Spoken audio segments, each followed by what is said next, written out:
My sister-in-law's wedding happened in a little river. I mean, in the river, in the water. The minister, bride, who's my husband's sister, and groom stood on a little strip of land so they were not wet, but all the attendants were expected to stand in knee-deep rushing water for the whole ceremony.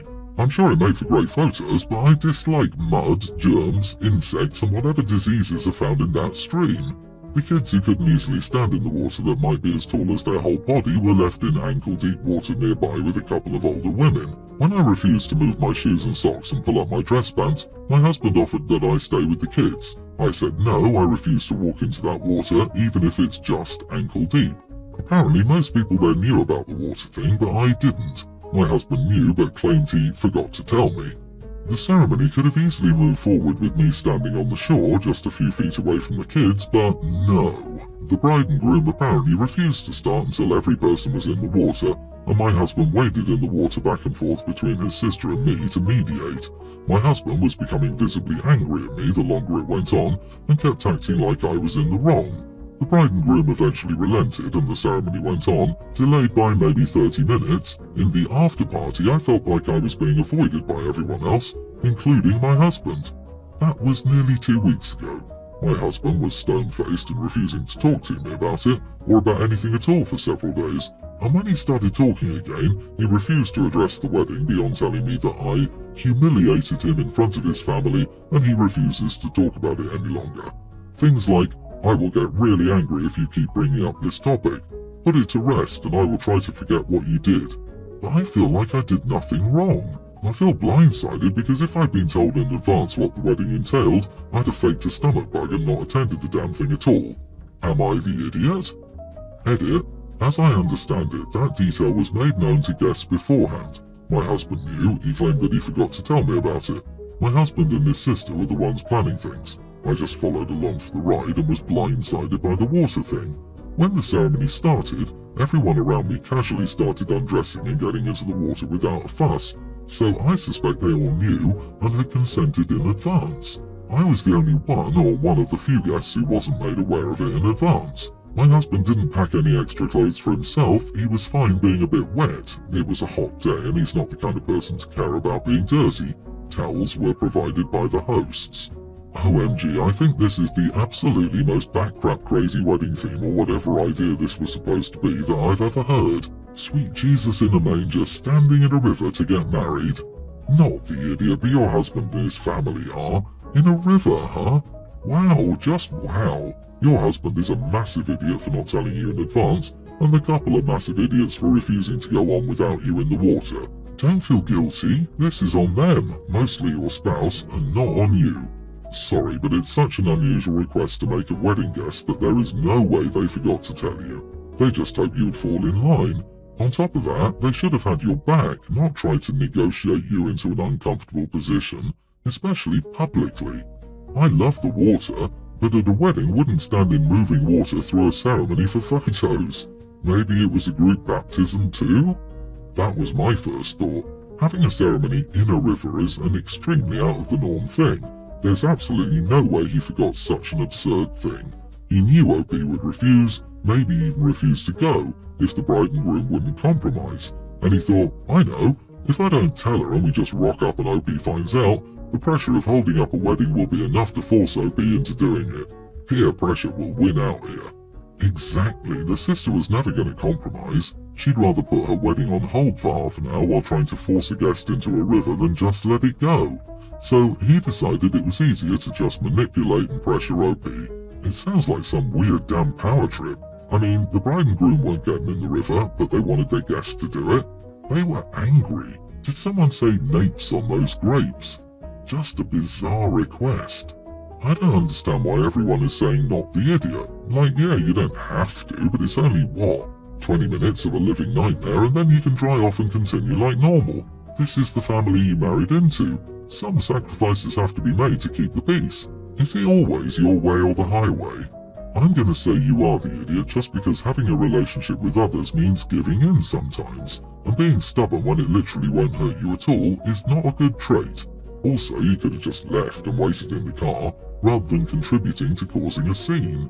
Update, am I the idiot for refusing to get wet for my sister-in-law's wedding? Clearing up some misconceptions, I'm a man, my husband and I are a gay couple. Towels were provided, but nowhere to wash your feet from the mud and germs. A lot of guests had to change of clothes. Some removed part of their outfits and put the lower bits back on after drying themselves, and others decided to get wet and remain in wet clothes. But the bride and groom didn't expect everyone to stay wet all evening. The level of the water keeps getting higher and higher in the comments, so to be clear, it wasn't that deep.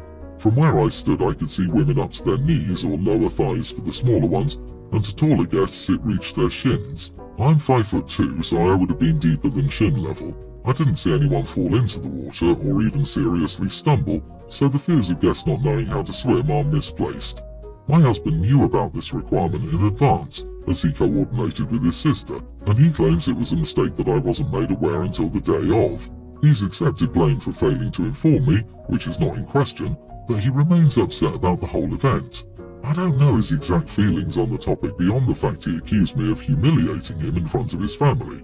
He refuses to actually discuss and get closure.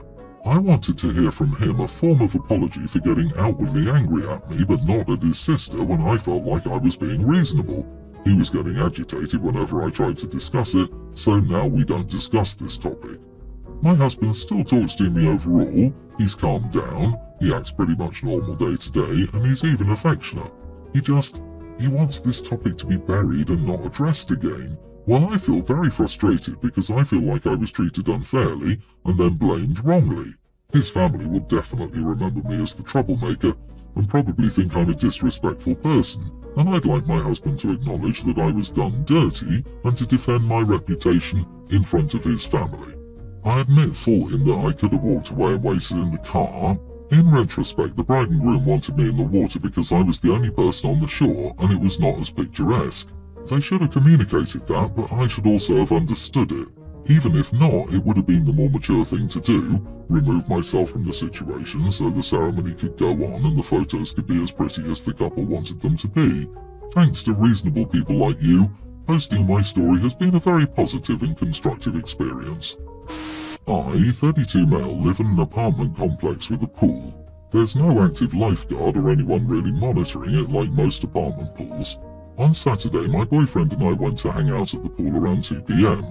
We get there and it's packed like way too packed. I knew this couldn't all be residents. There were maybe 25 to 30 Hispanic people with beer, glass bottles and models as well, double rule break, with the alcohol and glass. Loud music, and they were also using both of the grills on the patio. After investigating further, it looked like one of the small families that I'd seen around the complex was having a birthday party for their kid. Our complex technically has a rule that all non-residents must be checked in at the office to use the pool, but there's no way they enforce this, and nobody really pays attention to that rule. At a whole idiot birthday party, the entire pool was filled with kids. It doesn't specifically say no parties, but it says to respect other spaces and not hog items like the grills, hot tub and umbrella tables. My boyfriend and I tried to lay out in the corner, but it wasn't working. After another couple told us how displeased they were with this party too, my boyfriend suggested we say something. We left, stopped by the front office and told them about the party. About an hour later, we started seeing all of them leaving the pool. It looked like the party was shut down. This morning, we got a note on our door from the hosts of the party. I don't know how they knew it was us or what unit we lived in, but that's beside the point. The note called us idiots for what we did and now said they're under a lease review where the office could decide to evict them. So they thanked us for potentially getting a poor small family kicked out. I said we weren't the only ones who had a problem, and if we didn't do it, they would have eventually gotten caught. I also told them that whatever happens is their fault for blatantly breaking the rules. Am I the idiot? This is one of the grey areas. Legally, you are all right. Morally, you had so many options. You could have talked to them. You didn't. Instead, you put in an official complaint. Housing is a nightmare. You've given them more to worry about. Why did you specify Hispanic? What does it have to do with the issue? I don't see what the ethnicity of the party had to do with the situation at all. You are the idiot. Mexican here. I do not see the post as racist at all. It is as if in my neighborhood there's a giant party of 30 Americans here in Mexico. It's something I'd probably just mention. No need to be racist to just mention, damn, the place was packed with like 30 Americans. How the heck is that insulting? Housing is a nightmare right now. You've given them more to worry about. I wouldn't do anything to rock the boat and draw negative attention to myself from my landlord if I supposedly cared about my housing. If you're a bad tenant, this is how you get on a landlord hit list and make your tenancy difficult, and expose yourself to consequences. Why jeopardize your living arrangement? So throwing a pool party for a kid is risking losing your house? Damn, it would have just been one afternoon. I feel not only bad for the guests and parents, but also for the kids. A few years ago, my neighbour's kid was having a loud idiot party with fireworks which are not legal, etc. I went over instead of calling the police. She was celebrating her 18th. Let her know that since she's now a legal adult, fireworks are very illegal, and she would be held liable but to proceed to have fun. Are the neighbours inconsiderate? Yes. Is it inconsiderate to ruin a child's birthday? Yes. For one day by the pool. Just one day. People suck. By people, I mean you, OP. Just one day? Get a permit or talk to management if you want to throw a party that's going to take up nigh the entire pool area. OP has a right to enjoy the community pool too. A notice that says the pool will be closed from 1 to 4 on Saturday for a private party would have been no skin off anyone's back. Not the idiot.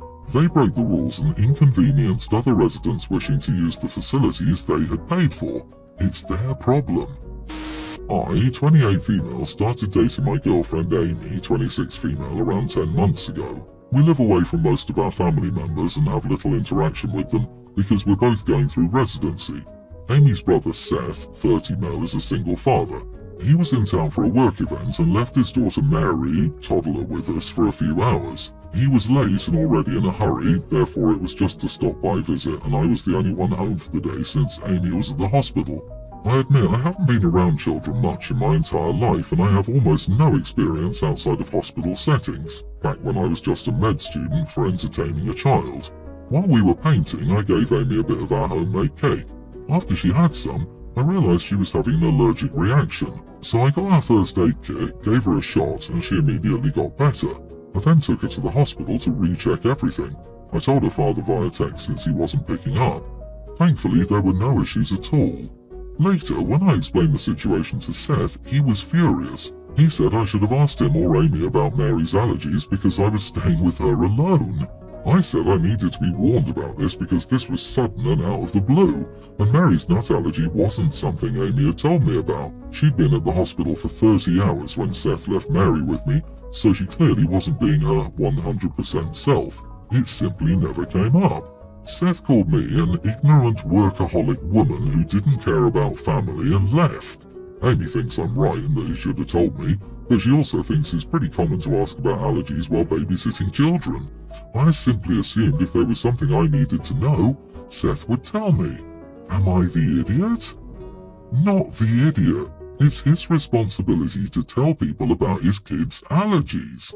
If he's too busy to properly care for his child, he should at least get her a medic alert bracelet or something, and don't let him make you feel guilty. Seth is passing the buck on responsibility. It's the parents' responsibility to disclose all necessary health information to their caregiver. You sound like a great caregiver as well. You kept her entertained and responded to medical crises with professional level competency. Seth was lucky to have you looking after his daughter.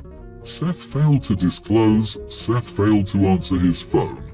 Side note, if this were ever to happen to me, thankfully my kids don't have known allergies as of yet, I would feel so awful for putting you through something that could be deemed traumatic, and I would be so grateful to you for acting quickly and decisively to ensure my child got the care they needed. So kudos to you.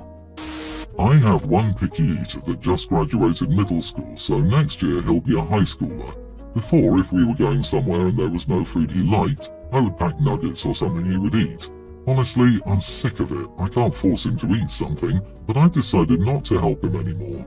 He's old enough that if he's going somewhere, he can check what there is there, and if he doesn't like it, then pack a sandwich or just suck it up and eat something there. So that's what I'm doing.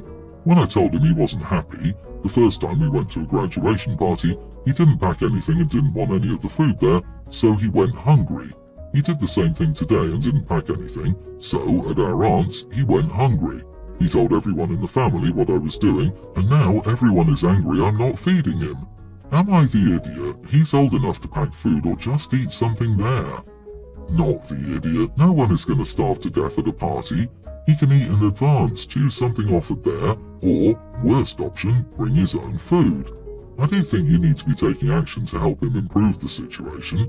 It could be anything all the way from toddler-level strategies to expanding his food menu, all the way up to having him work with a therapist who specializes in food aversion. You are the idiot. Walk him through it. Don't just tell him.